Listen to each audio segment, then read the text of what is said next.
But you know what I want to do? I want to tell you guys about my trip to London. I just went to London and it was fantastic. Now, in hindsight, should have taken a lot more footage. I took photos and I'm going to show you guys pretty much all of my photos that I took just walking around with my phone, snapping photos and stuff. And there's a lot of pictures that I don't have that I knew other people took of me hanging out with them, me meeting them, us in different places, like the Forbidden Frontier team out in different spots. This is just me with my phone, and I'll be honest, I'm terrible at taking pictures. I'm really good at being in the moment and just soaking it in. I do that very well, and that's what I try to do, especially when I'm in a place for the first time. So there was a lot of that, but everything went smooth. It was fantastic. It was a great trip. I flew out Monday midday. Well, technically from my house, there's about a 3-hour train ride from where I'm at to Copenhagen, which was only about an hour and a half flight to London. So it was really smooth sailing from my house to landing in London. Now, I took the Lizzie line, but I took the Express, which took me to Paddington. And where I was staying was off of Bond Street. Doesn't matter if you know where these places are or not, but Bond Street to Paddington is just one stop away. Just one stop. So I figured, what's one stop? I'll just walk it. Well, the thing about London and the subway system in London is one stop can vary an awful lot. It turns out from Paddington to Bond Street it's about a 45-minute walk. So I ended up walking all the way there.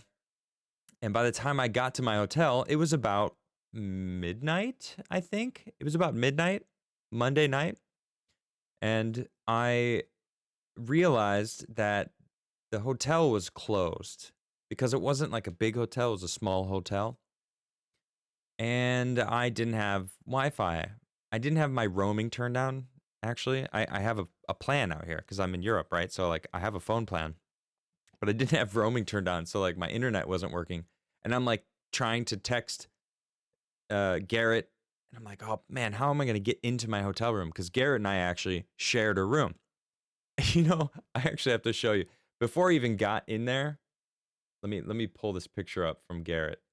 He sent me an image. He goes, behold, our glorious... Where is this image? Here we go. Behold, he sends me this image. Behold, our palace. It's just a queen size bed. It's like, what do we do now? So I sent him this. I sent him this in return. I sent him this. Have you guys seen Trains, Planes, and Automobiles? Anyone? No? It's that scene. It's like, it would have been me and him if we were sharing a bed. It was funny. But I was like, oh no. Like, you know, I know I got a bedroom with two beds, and he's like, don't worry, there's another one. He sent me this picture, and it's like little cot in this little back area. So we had to arm wrestle. I won, of course, so I got the queen size bed, and he had to sleep in the little I don't know, cot in the corner. So that was kind of funny. But I was able to text him, and he just came down and let me in. And so that was the first night, and that was a lot of fun. We just passed right out.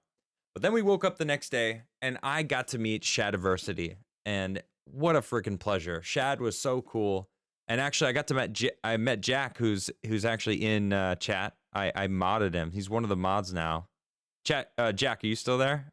I don't know if he was here at the beginning. So that was cool. And we went to the Wallace collection. And let me tell you, if you're going to go to a cool spot like the Wallace collection or insert any museum that has swords, or you're in a castle or anything along those lines, you want to go with someone like Shadiversity. Let me tell you why. I don't know if you've ever seen a Shadiversity video. Shad, he likes swords a lot.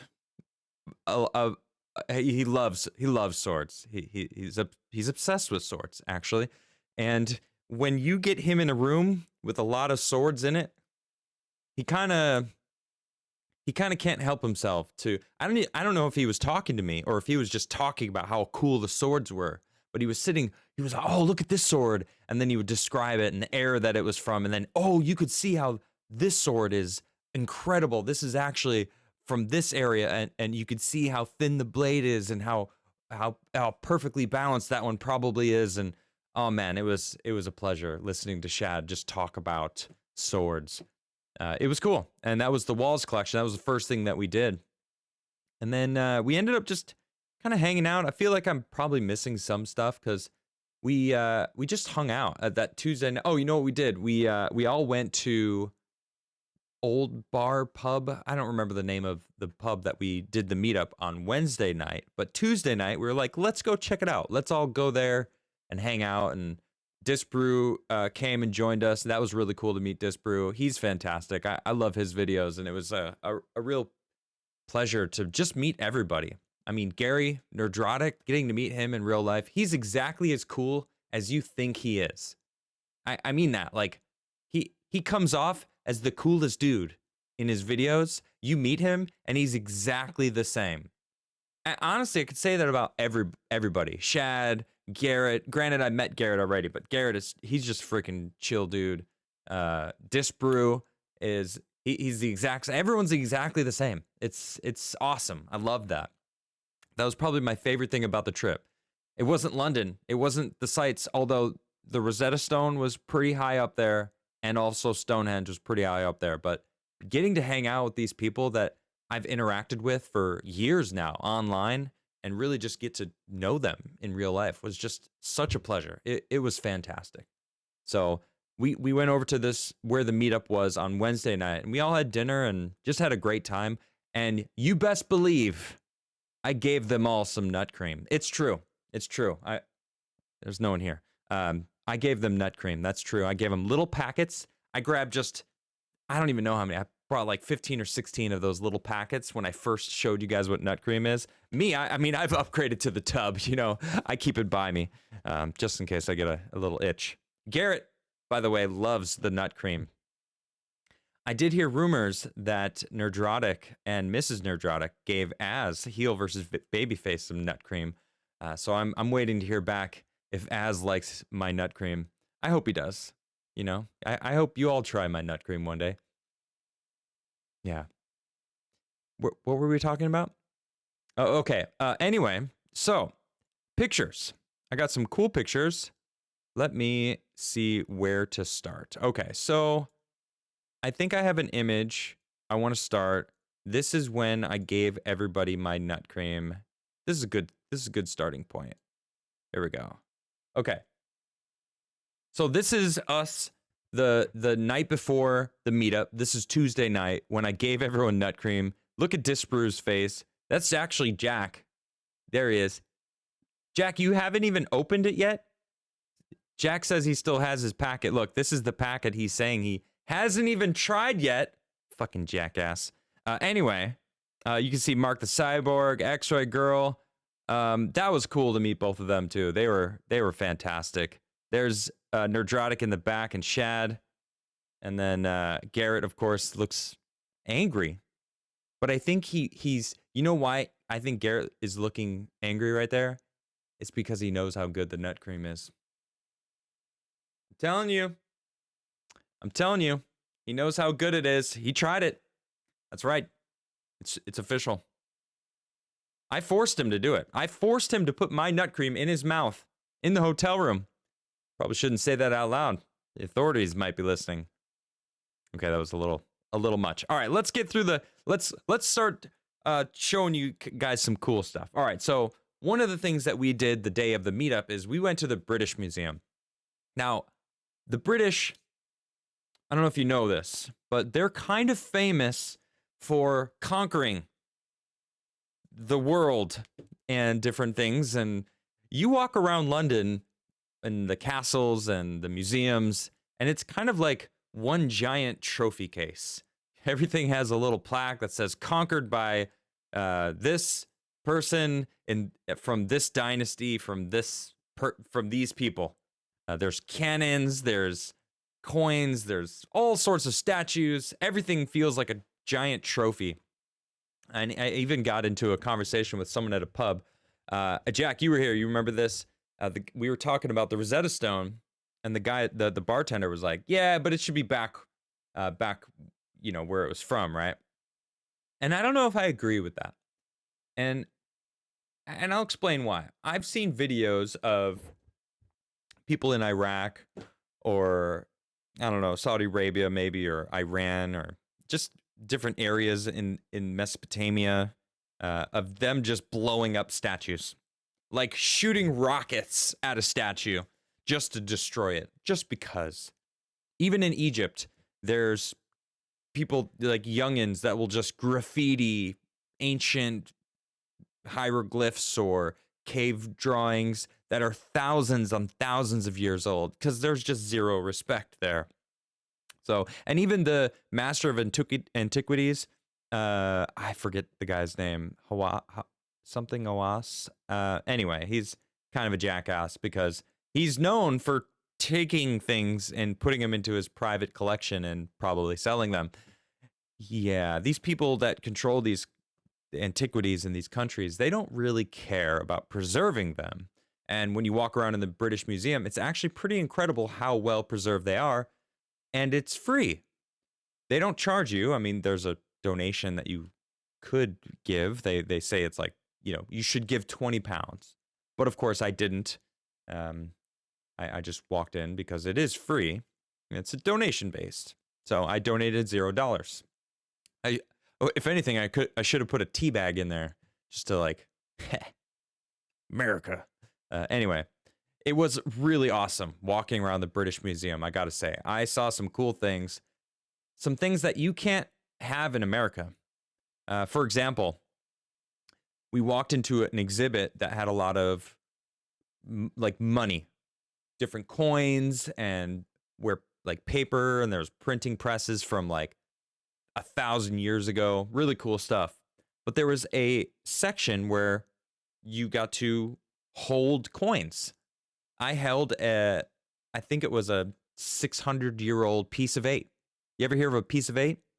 The pirate, where they'll take silver and melt it down and create coins out of it, a piece of 8. Well, I held a piece of 8.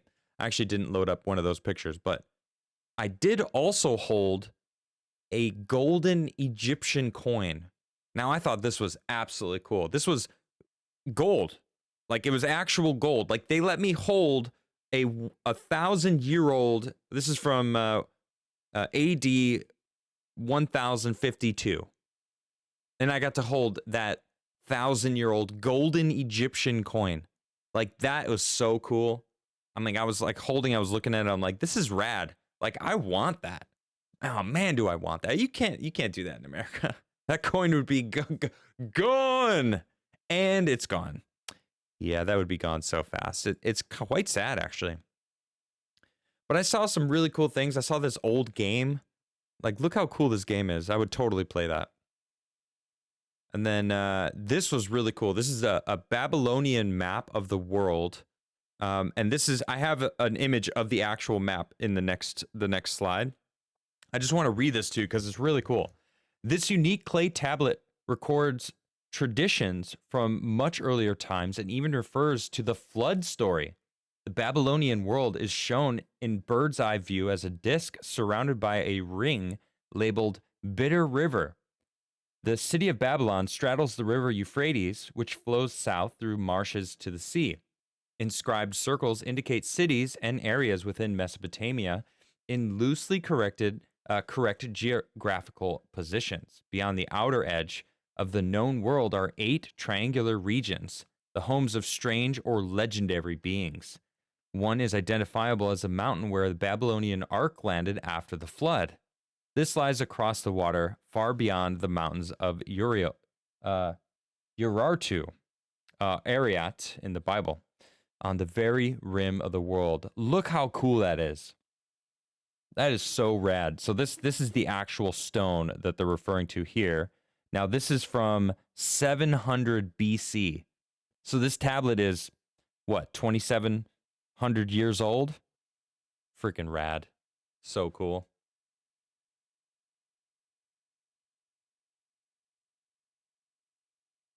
Wait, why are you calling me an idiot, V6? Hold on, let's cut over to chat. I'm kind of not talking about chat. Talking to chat. I'm not reading chat because I'm just kind of like reliving it all in my head. Great Jedi. What's up, dog? Says, looking good like a good Fed should.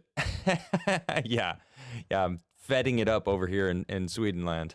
Magnum Express celebrating 28 months as a member. Thank you very much, Magnum. Disclaimer, Adam's nut cream contains neither nuts nor cream, but may contain traces of biohazardous material. Do not consume. Whoa. What are you talking about? There's absolutely nuts in there. Manly nuts, okay? V6 Neon says, the Elgin marbles, which were from the Parthenon, were saved as the Time Lord Elgin saved them from being used as target practice by the Turks. They were bought and shipped to save them and many other items. Awesome. Yeah, that's cool. Okay, so is that what these are? These are the Elgin marbles here?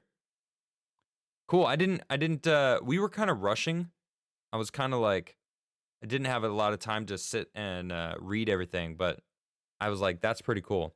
So it's not a game. It's some sort of like oh, you don't say what they are, but Elgin marbles. Let me like type that in.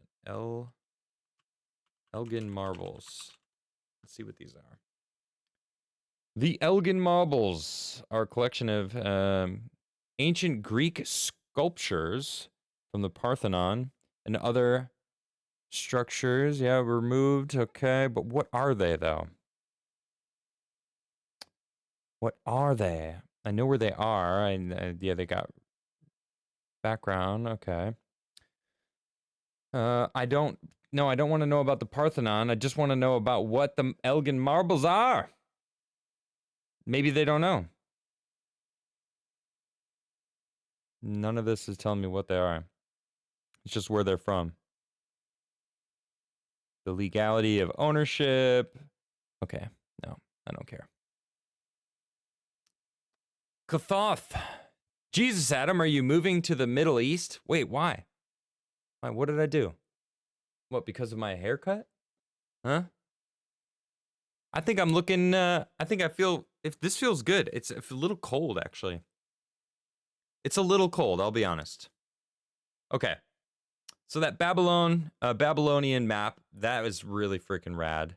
But then we see the Rosetta Stone. Actually, we find out that it's actually there before we see it.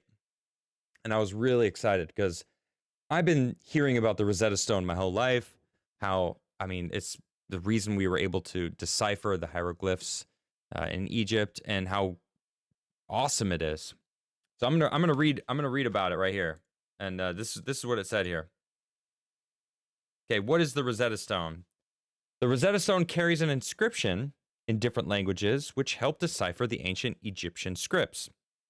The fragment was part of a larger stone stela, recording a priestly decree issued on the 27th of March, 196 BC. The decree ordered that the text should be inscribed on the stela of hard stone in sacred, native, and Greek characters and set up in all of the temples of Egypt. Sacred writing is the hieroglyphs at the top. The native characters in the middle are known as Demotic, the everyday script of the Egyptians, and the bottom is inscribed in Greek, the language used by the government. At this time, Egypt was governed by Macedonian Greek rulers, and the decree was issued in honor of King Ptolemy, I think, V. Epiphany, maybe. The text begins by praising the king before listing the honors bestowed on him by the priesthood. The Rosetta Stone was the first decree stela to be found, but others have been excavated, and are still being discovered today. Now, I have another slide, I believe. Yeah. So here's a little bit more information. The key to the Egyptian hieroglyphs. As soon as the Rosetta Stone was discovered, scholars realized that it might help decipher Egyptian hieroglyphs, since the Greek inscription, which could be read, stated that each script on the stone recorded the same decree. In England and France, two exceptional men were working on hieroglyphs: Thomas Young, 1773 to 1829, and Jean Francois Champollion, sure, 1790 to 1832. Earlier scholars had already guessed that oval shaped cartouches enclosed royal names. Young used the cartouches on the Rosetta Stone to work out that some signs wrote the Greek royal name Ptolemy. However, Young thought most hieroglyphs were symbolic images. So the cartouche here, this is Ptolemy here, and then this is the decipher. On the 14th of September in 1822, Champollion went much further. He read the names of earlier native Egyptian pharaohs and realized that hieroglyphs represent the ancient Egyptian language, which hit with his knowledge of the Coptic language, the descendant of ancient Egyptian, but written alphabetically so he could start to read longer text. Now, here is an image. Thanks to Garrett, I took a few pictures of myself in front of this, but this was really cool. I sat there for a good 5 minutes, and you could tell people were kind of annoyed that I was in their way because they wanted to take pictures, but I didn't care. I was standing in front of the Rosetta Stone, and I thought it was really cool. And I sat there for a while just really taking it in. I couldn't understand anything that was on there, but that wasn't the point. It was really cool to sit in front of such a iconic piece. And then these definitely, I couldn't keep my eyes off these sculptures. The symmetry of the giant sculptures that were here, these statues that they brought in from Egypt, they're really incredible how symmetrical they were. And if you know a lot about ancient Egyptian stuff, the statues, the really, really giant ones that they couldn't reproduce, those ones were perfectly symmetrical. Just like Ben from Uncharted X when he talks about those tiny jars. I mean, really, really small jars, and they're perfectly, and I mean perfectly, to like the minute detail, perfectly symmetrical. And this was before they were able to have lathes. And even if they did have lathes, they couldn't add the handles. They didn't add them. They cut away. So you can't do that on a lathe because the lathe spins really fast. You can't actually achieve that perfect dimension with those handles. So it's just, we haven't figured out how they did it. That we still don't know, and it's incredible. So standing in front of actual statues that use those techniques that we don't understand were really cool to me. I haven't been to Egypt yet, so this was kind of the closest that I've been to Egypt. Although I might technically be closer physically now than I was there, but just because of my location, but that irrelevant, doesn't matter. So this was really cool, and there was a few different ones. I feel like this might have been from a later period. It wasn't a giant sculpture. Usually the giant ones were the ones that were symmetrical. I feel like I noticed some irregularities. But man, this was cool. All right, so then this was the meetup. I gotta say, this was really cool to meet Kenzo. I should be wearing my Legion of Memers shirt because Superman, if he wasn't scared of green rocks, sent Kenzo, that's who this is, Kenzo UK from Legion of Memers. Superman sent Kenzo a bunch of t-shirts, basically for all of us. Gary got one, Garrett got one, I got one. I don't know who else he gave to, but most importantly, I got one because I love the Legion of Memers. They're awesome. Who knows? They might be lurking right now. Oh shit! I look over and it's Kenzo. Kenzo is in chat. What up, Kenzo? Hey, look, it's you. It was a pleasure to meet you, mate, and I really do appreciate you giving me that T-shirt. Seriously, I love it. It's currently in my laundry because I haven't done laundry yet. I really need to do laundry. Anyway, one one freshening up at a time. I did my hair today. All right. Well, I went and got my hair done, and it feels actually really good. Okay, so here is proof, internet. This is proof that Disparu has legs. Okay, people. I want to say, I need to let you guys know. I offered him the chance. I said, "This is a shite picture." I said, "This picture is horrible. What should I do? Like, I could take another one." He's like, "What? Like, what am I gonna do? Like, who cares? Like, whatever." Disparu's hilarious, and I love that he wore a She-Hulk shirt. Although it feels like it's a little small for him, and he was saying that the internet says he looks short. I gotta say, I'm 6'1". Disparu's like 6, maybe like 5'11". He's not short. It's not fake news. Shut up, Jack. Get out of here, dude. It's a fake. Dude, you're fake. Jack is not real. I can vouch. Jack was a figment of my imagination and all of yours. That's actually AI in chat. Don't listen to it.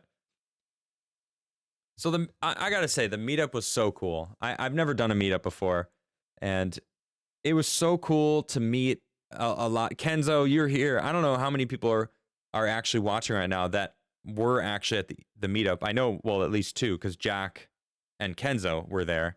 But it was so awesome to meet a lot of people that really appreciated me. And that's part of the reason why I'm doing tonight, bringing back my daily show, posting my shows on, shit, I actually forgot to do that. Posting my show on Facebook. Someone asked me to do that. And I'm already failing. I'm going to go throw the link over there real quick. But I mean, it was so cool to just have people walk up to me and be like, "I really like what you're doing. Thank you. Please continue." And also cut up the segments into little clips, because people miss. Sometimes they can't watch the live stream, or sometimes it's a 2-hour live stream. They don't have 2 hours. They just want to, pick and choose what they watch, and I absolutely understand that. So I'm gonna really focus on trying to cut those segments into little clips and putting them up there. Okay, so the meetup was fantastic. I had a blast.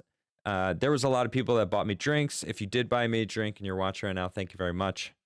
But there was also a lot of people trying to buy me shots, and I don't do shots. I'm not a shot kind of guy. I mean, I drink whiskey neat, but I don't do shots. I can't do that.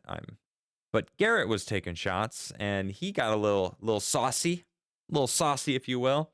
X-Ray actually was getting a little saucy as well. That was kind of funny seeing them two a little saucy. I got to meet Critical Drinker. He was pretty cool.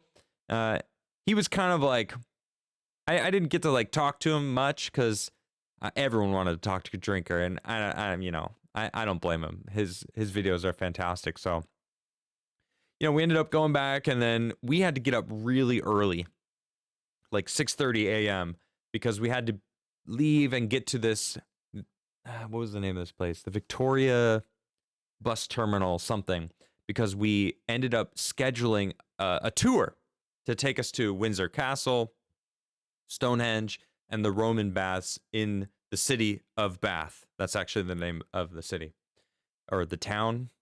I don't know if it's a city. It's more of a town. Small town. No, it's a big town. I'll call it a big town. And we got there, and it turns out that it wasn't one tour bus. It was 5 tour buses. And it was supposed to be Forbidden Frontier crew going and exploring, right? So it turns out Garrett and I are on one bus. Nerdrotic and Mrs. Nerdrotic are on another bus. And then X-Ray and Mark the Cyborg are on a third bus. So we're all on different buses going at different times. And then we only have like a certain amount of time in each spot. So we're like, oh man, this is going to be shit for us to actually do what we want to do, which was film stuff for Forbidden Frontier, especially on Stonehenge. So we get to Windsor, and they're like, okay, be back here in 2.5 hours. I was like, damn, 2.5 hours. Like, that's a decent amount of time. Like, all right. So we go around and we're walking through Windsor. And I actually have some shots of Windsor. Like, as you're walking in through Windsor, I just took a picture of one because there was way too many. But you see here, Indonesia. This gun was captured from pirates of Borneo by Sir James Brooke, Raja of Sarawak, 1844. The grounds of this castle were just littered, full of trophies. And I'm talking like hundreds of cannons. They're all over the place. Just stuff that says captured at this point, 17 something, 18 something, 16 something, whatever. We conquered. Here's our trophy. It was hilarious. There was a lot. Okay, now this was rad. So I got to see the Queen's dollhouse. And I have a lot more pictures of this, but I mean, you could kind of just get the gist of it. It's like the most oh shit, that's really close. It's like the most legit dollhouse. It's not even a toy at this point. This just feels like it's incredible. Like you could film a movie with the details with this, right? Some stop motion stuff. So this is the Queen's dollhouse, and it's all four sides, and this whole piece right here just lifts up and then comes down. It's on some sort of like hydraulics or something. And it was so cool to see this. I sent some pictures to my wife because she loves dollhouses. And she sent me back, I think the phrase that she said was, "This is one of the coolest things I've ever seen in my entire life." Something like that. Because she loves tiny things and dollhouses that are not childish. Like proper, really well-made, small things. She's obsessed. So this was just like incredible. And then a couple hours later, she's like, "I've been in this rabbit hole just researching about the Queen's dollhouse," because she just loves it so much. So that was really cool to see that. Okay, then we got to see the changing of the guards, which was kind of cool. And they walked right past me. I made sure to get out of their way because I know the deal. They're going to freaking trample you if you don't get out of the way. All right. And so that was kind of cool. They had some like serious military guns. Mark the Cyborg's like over my shoulder, like giving me all the details about those guns. It's like, all right. This is me flicking off the king's grass. I just felt it appropriate in front of I forget the name of this church. There's some name for this church. This is in Windsor. Yeah, this is in Windsor Castle. So yeah, there's me flicking off the king's grass. I just felt it appropriate. It's appropriate, right? I don't know. Okay.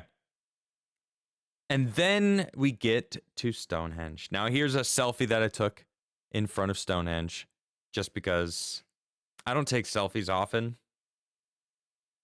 And I took three. I took 3 this whole trip. And I have them all. You're going to see all 3 of them. But this is the best one. Rock and Epiverse, of course. Is it? Yeah, it's an abbey, but there's a specific name. I don't remember. The bird is photobombing me. There's so many. There's so many there. Okay, so this is the shittiest part about this day. So we had 2.5 hours at Windsor Castle, right?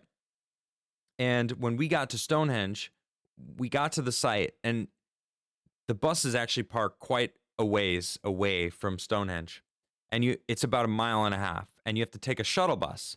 And the shuttle bus took us 30 minutes to wait in line to get on the bus. And when we got there, she said, "Okay, you have an hour and 20 minutes before you need to be back, and we're leaving." So it took us 30 minutes to get to Stonehenge.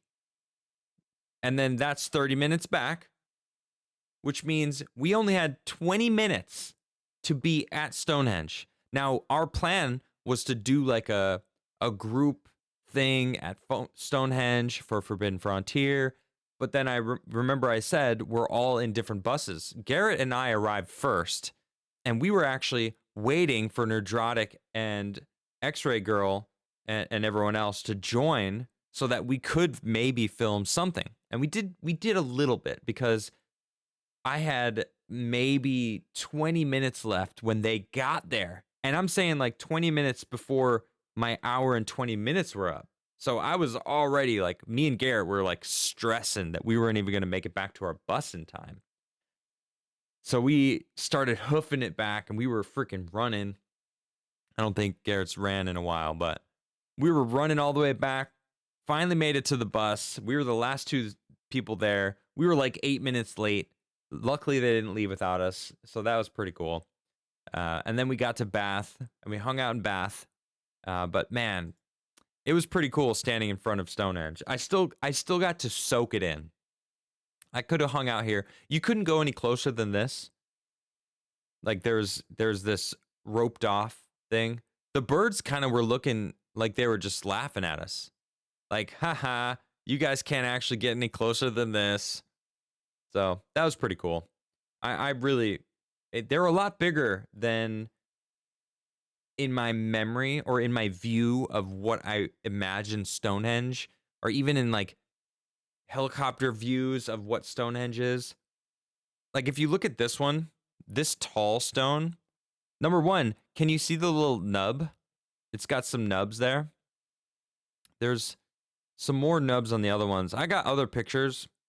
I'm just trying to go through all the pictures. This thing, if I were to stand next to this, I would probably come up to like right there. Like that would be where my head is. Can you guys see my cursor? Yeah, okay, you can see my cursor. Like right there. That's where my head would be. So this was like almost 4 times my height, and I'm 6'11", or no, excuse me, 6'1". So that was crazy. All right, and then the Roman baths, they were all right. They were cool. We just kind of hung out and had some beers and had some food when we were there. But on the way back, my tour guide was rad. Shout out to Chrissy of the tours, but I don't suggest taking those tours. But anyway, she was fantastic. She was like, on the left, you're gonna see this really old prison, and if you blink, you might miss it because it's kind of small. And I'm like, all right, I gotta get a picture of this. And here it is. This is a prison from like the middle of the country in England. How crazy is that? So that's pretty cool. That's just like a single room. Imagine getting thrown in there and someone forgetting the key. That would just suck. Out in the middle. St. George's Cathedral, thank you. Yeah, that's what it was called in Windsor. So yeah, that was the little thing. So that was really a fun day though. I enjoyed it.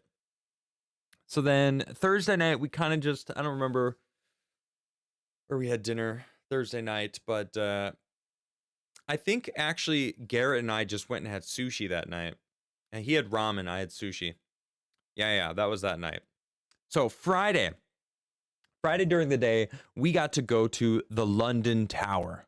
Now, I guess Shadiversity, he's been wanting to see this since he learned what a sword was, essentially. And when we got there, man, he was so hyped. And if you want to see some of the videos of that, check out Nerdrotic Instagram, because the Nerdrotic Instagram is actually, it's hot. Like you see basically the whole trip. Mrs. Nerdrotic, she was working her magic, just documenting everything on the Nerdrotic Instagram. So definitely go check that out if you want to see some more stuff, because Shad was going nuts. He was talking about the design of the castle, why things were the way they were. And there's we saw the Queen's jewels or the King's jewels. Is it the crown jewels? I think they're just the crown jewels. And it's inside of the London Tower, and it was pretty cool. You actually like walk through vault doors and there's guards everywhere. Like no cameras allowed. They're like looking for people who are taking pictures. Like that's a big no-no. But I saw the crowns. You could see that a lot of the big gems were kind of taken out, probably because even in this like vaulted spot, it's just way too much value to risk it.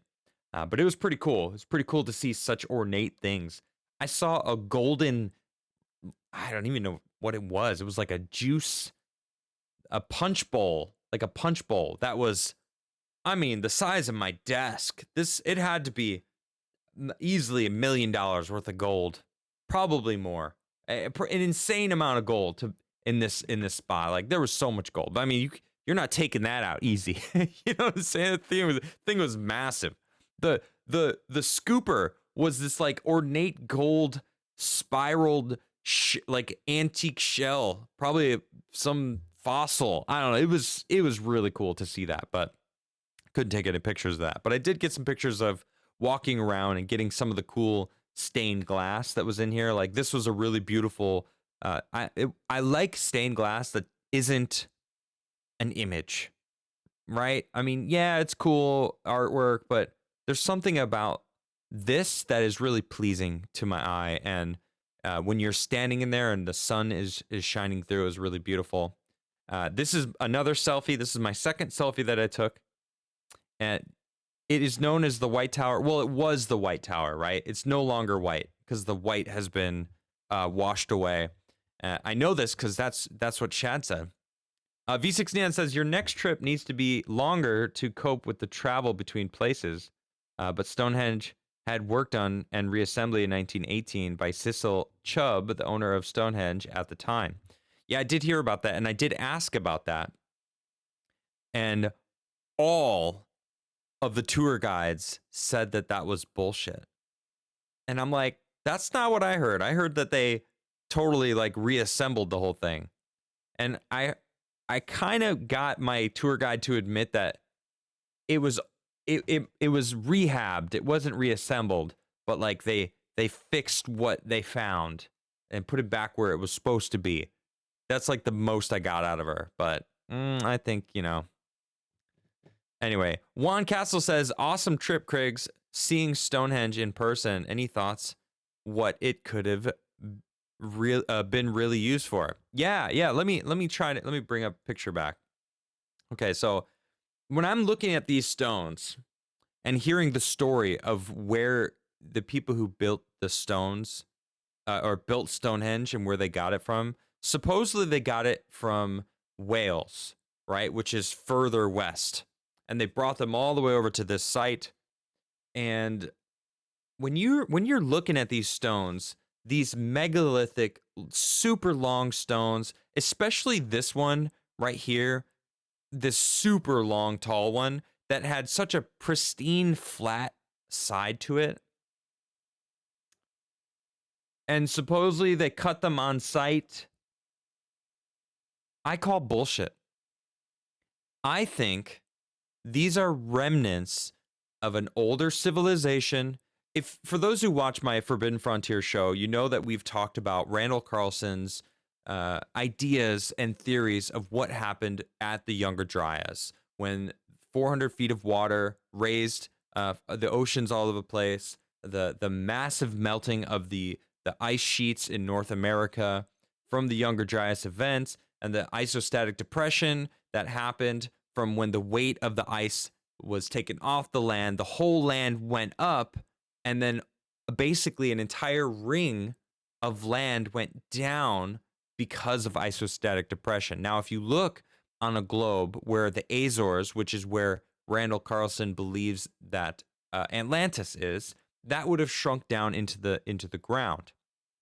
Now, I'm not saying that Wales shrunk into the ground, but I do think that amount of land being moved would have caused earthquakes all over the place, tsunamis, floods, just cataclysmic damage to everywhere, especially if you're anywhere close to where this was all happening, North America. And then the ring of that the isostatic depression would have basically affected and then rippling out from there. I feel like if you were on the other side of the planet, you probably would have been much more protected from these events because it hit the northern hemisphere around North America. But if you think about where Wales was, these stones, if they were being used for something, and then the settlers that were kind of coming in and finding these things and going, these are amazing stones. Let's use these. That's what I think it was. I think they found these stones and decided to use them to make some site. Were they worshiping the stars? Wouldn't surprise me at all, because before electricity, the world was dark, and all humans would look up and see the stars. You could see all the stars, and people knew the stars. They could navigate from the stars, and it was like second nature. It's like everyone knows their favorite TV show really well, right? You can quote it. You love your favorite TV show. I mean, that's nowadays, but back then, everyone's favorite TV show was the sky, was the stars, was nature, and their lives were ruled by the sky and the stars. So I think that they saw these massive stones and were like, we can use these. Let's set it up. Prob Deep says, can you cover Seattle police running over a 23-year-old female and laughing about it, and said she had a limited value? What? Where is that from? Holy shit. That's crazy. I hadn't seen that. That's insane. Wow.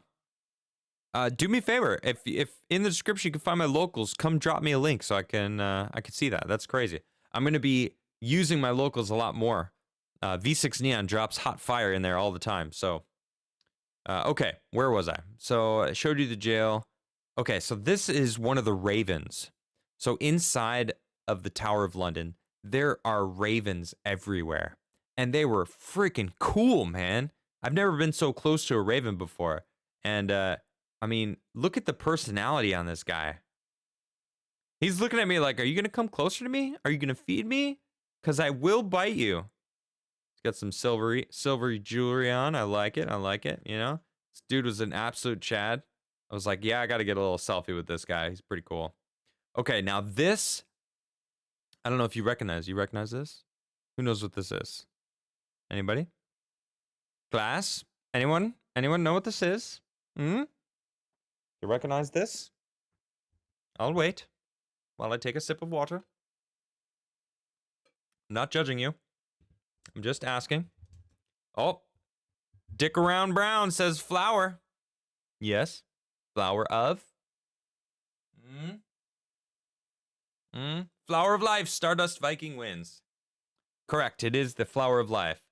And it's got a lot of meanings on it. Now, you know where I found this? Inside the Tower of London? I found this inside of a jail cell. Yes, inside of a jail cell. Now, there was all sorts of like crude names being drawn in, and I'm not talking about like tourists that did that, because they were behind these sheets. You could see there's kind of a shine here, because this was actually behind like a plexiglass sheet, so you couldn't mess with the ancient things that prisoners that were in this cell were scribing into this.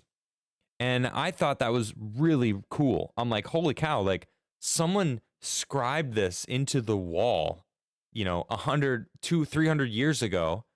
And it turns out it was, let's see if I got it all written here. Did I?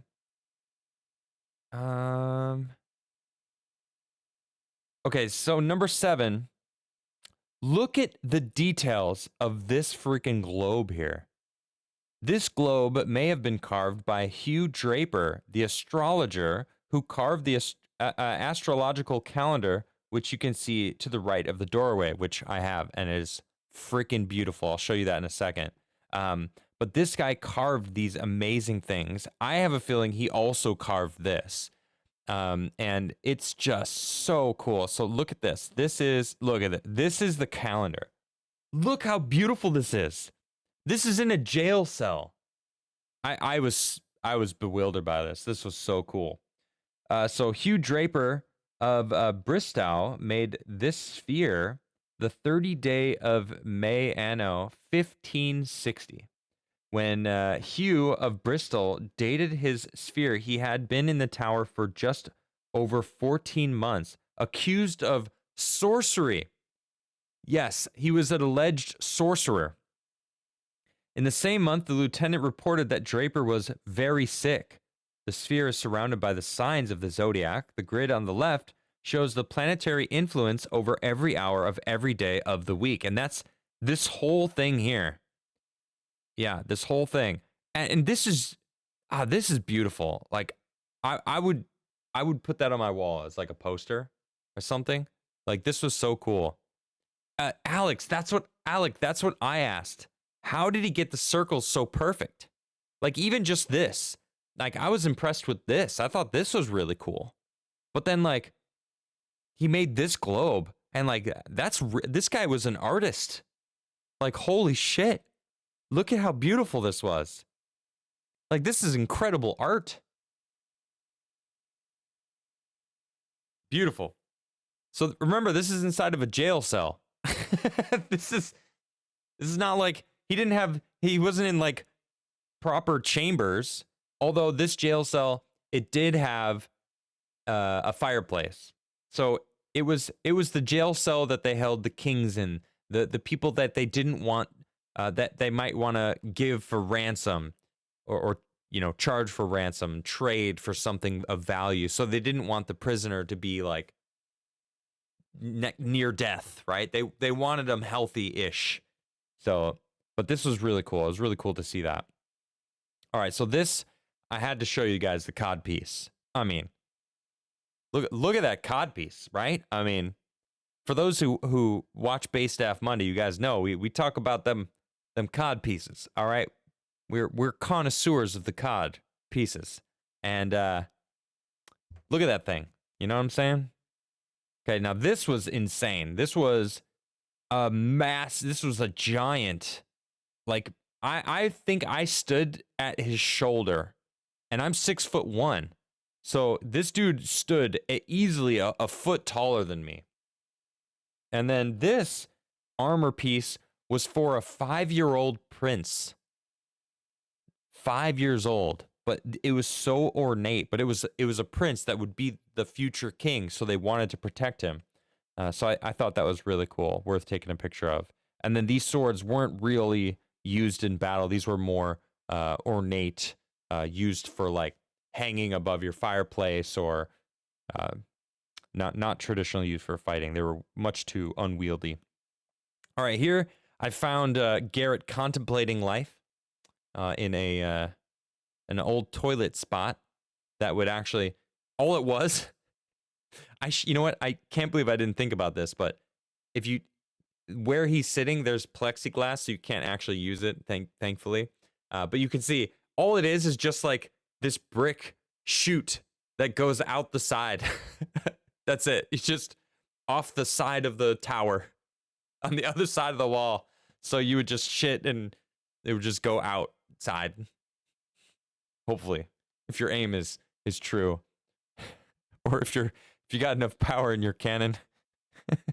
Skid marked tower. Yes. Yo pops, exactly.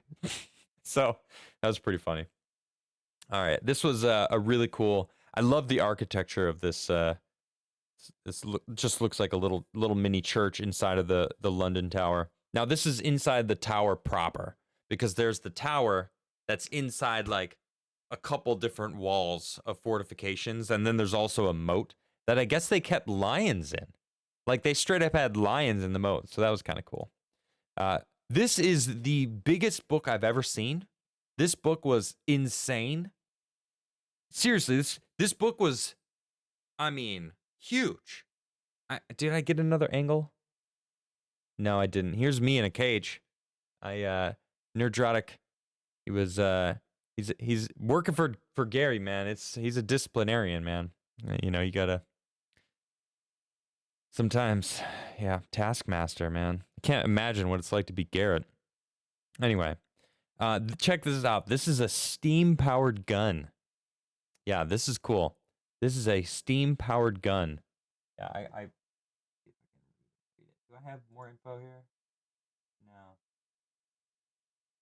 It's a Perkins. Yeah, AM Perkins. That's this guy, Perkins. Look at this guy's face. Yes,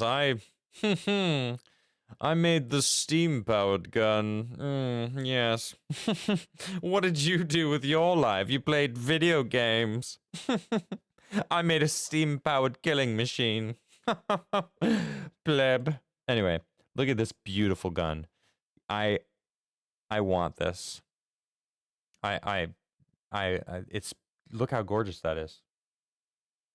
It's a Smith & Wesson. This thing is beautiful. Gosh, it's beautiful. I couldn't stop looking at this thing. Look at those leaves. It's like leaves and feathers. The filigree on the barrel. And also, look, and on the drum, too. Man, this thing. It's beautiful. If I got a pistol, like, I'd want that. That is just... That's the nicest looking pistol I've ever seen. Revolvers. Is a revolver considered a pistol? Or is it a pistol have a magazine? I don't know. Anyway. You wouldn't want to shoot it? Yeah, because it's too ornate. But I mean... Yeah, they had a few like American guns, actually. It's pretty cool. But man, is that a sexy gun? It is a pistol? Okay. So here's the... No, this is not the London Tower. This is the Tower Bridge. This is the Tower Bridge. And this is the one where Spider-Man fought Mysterio, right? Anyway, it was cool to see. It's kind of a famous spot. All right, here's my final selfie. This is the selfie in front of the... It's actually not the Big Ben Tower. I learned this. Big Ben is actually the name of the bell inside of the tower. V6, what is the name of this tower? Is it like Victoria's Tower or... I don't remember the name of the tower itself. But that's not Big Ben. Big Ben is the name of the bell. And I always just thought... a pistol means barrel length. Revolver is the kind of action. Okay, so it's a pistol revolver.